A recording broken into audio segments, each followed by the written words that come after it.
And then we do This Week in History. When we do This Week in History, we try to turn it into a trivia-styled contest, but I have to be mindful and aware that you are on a serious time delay of about 15 seconds. And I'm not going to sit here in silence for 15 seconds on every one of these. I'm going to give you the question, give you an appropriate time to respond, start feeding you some clues, and then eventually give up on you if you can't get it right. Is everybody ready to play? Raise your non-firing hand if you're ready to play. All right, here we go. In 1939, these two countries agreed to a military and political alliance. It's 1939. These two countries agreed to a military and political alliance.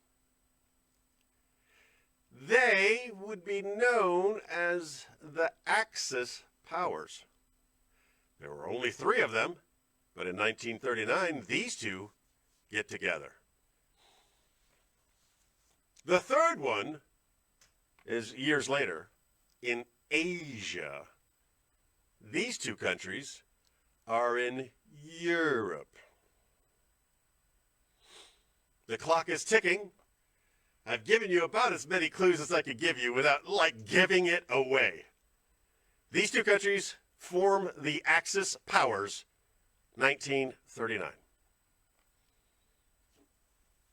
Wrong guesses are appreciated, okay? It gives me something to talk about. Germany and Italy. Mr. Taney for the win. That is correct. 1 point to you, sir. Good job. 1979, this rock star files for bankruptcy in order to free himself, free being an operative word here, free himself from his contract with Shelter Records. He's a rock star. It's 1979. He files bankruptcy to free himself from his contract with Shelter Records. Huh? Come on. I slipped it right in there. Because I'm free. Who could this rock star in 1979 be that filed for bankruptcy in order to get out of his contract with Shelter Records? He is a famous California man. He is deceased, no longer with us, dying within the last couple of years. But in 1979, he wasn't dead because he filed for bankruptcy. Mr. Taney, again, that is correct. It was Tom Petty. In Irwin, Pennsylvania, and again, I'm getting to know the customs of living in the state of Pennsylvania. Some of them are strange to me.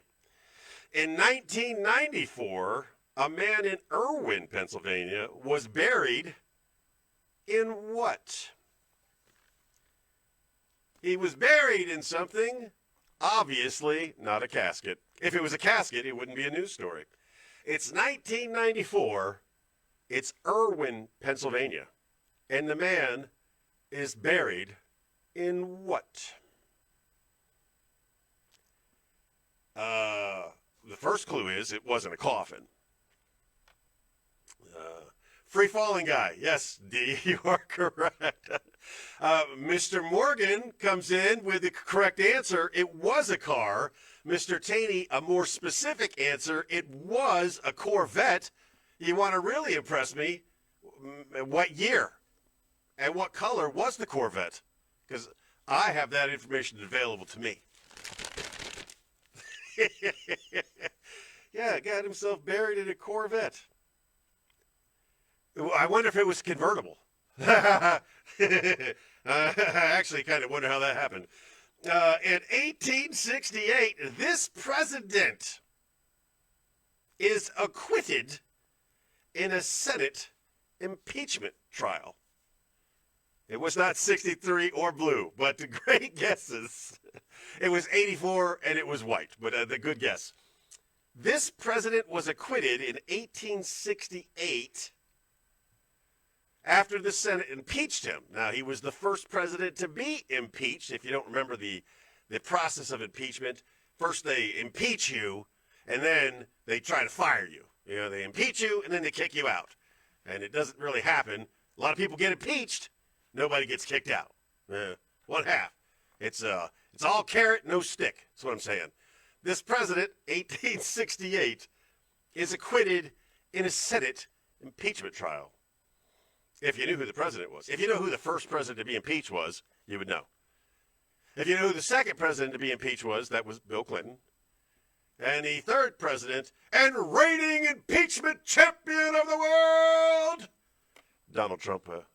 2.5. He got 2.5 impeachments. No takers? Nobody's even going to throw out a couple of names of presidents out there? Correct. You know, as a self-taught political science major, Mr. McLean, good job. It was Andrew Johnson. I'm going to give you this one. It's a little bit out of order, but it's okay. This automaker is formed in 1937. Yes.